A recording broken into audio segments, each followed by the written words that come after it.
Hey guys, before I get started, I wanted to note that I really hate seeing myself on video a lot. And I also didn't know how to put this on YouTube, and so I was going to make Chase Laser do it. And then I realized, you know what? Ms. Anderson, you make kids do things every day that are hard for them, or painful, or they hate, or they don't know how to do. And it's time for you to step up and do some of those yourself. So, yay me, I'm learning how to use YouTube today. I just want to let you know the dance will run from 1:30 to 3, so if you would let your rides know to be here shortly after 3, that would be wonderful. The time, at 3 o'clock, your teachers are doing teacher work time, and so the sooner you can get out of the building, the better. It's just a consideration for them so that they don't have to leave their classroom and beg you to leave. They can just keep working on their stuff. You can go grab what you need to, get out of the building by 3:10, and hang out front waiting for your ride to show up. A couple of things that are really important for a dance, and they're safety issues, even though they may not seem like it. You do need to stay in the building for the dance because we can't be responsible for people outside, and so for your safety we need you to stay in the building, and if you're in and out of the building or if you exit the gym through some of those doors, we may have to have you leave the dance. So we've never had a problem with this, but there it is.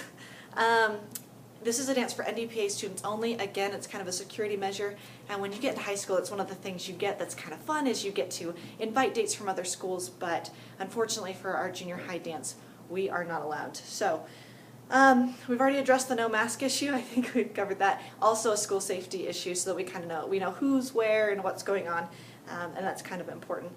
Please, please, please make sure your costumes are appropriate. So if you need to look at it in our handbook at what's appropriate on a regular school day or on a free dress Friday, those are really good standards. You need to be covered everywhere that needs to be covered.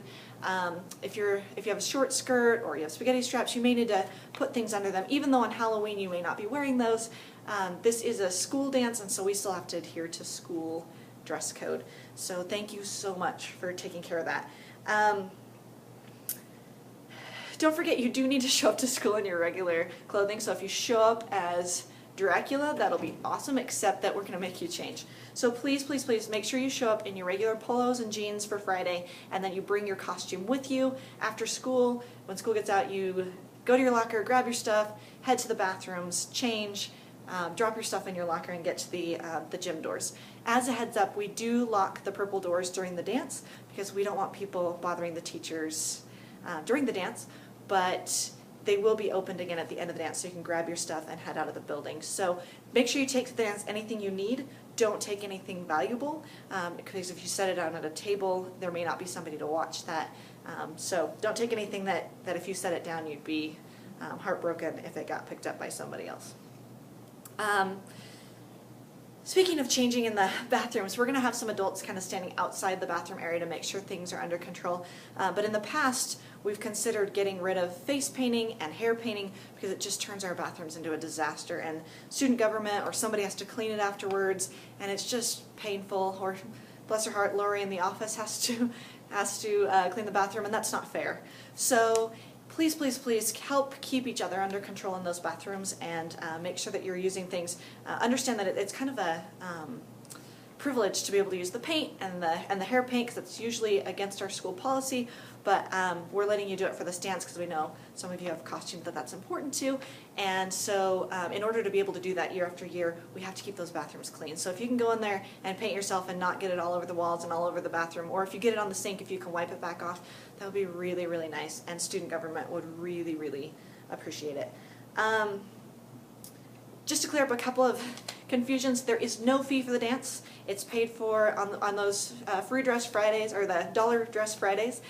We get one of those days for student funds, and so your student government pays for those events for you. So there is no fee, and you don't have to have a date, and you don't have to have a costume. So if you want to show up as a regular junior high kid, we would just love to hang out with you. The biggest thing is just to remember practicing graciousness. Graciousness to your teachers for letting you roam the hallways some extra minutes while you're changing and at the end of the dance. Graciousness to some chaperones who have donated some time to hang out with you. Graciousness to the administration for saying, yeah, you can use paints, and we're hoping we can trust you to use paint in the bathroom well. So trying to move away from this idea of how much can I get away with and into the idea of how good can I be, how can I show who NDPA is, most of the time our chaperones talk about how wonderful our kids are after events. They're just like, wow, that was so easy. And I want them to keep saying that about our school. It speaks very highly of you. And I'm really looking forward to this dance. So see you there.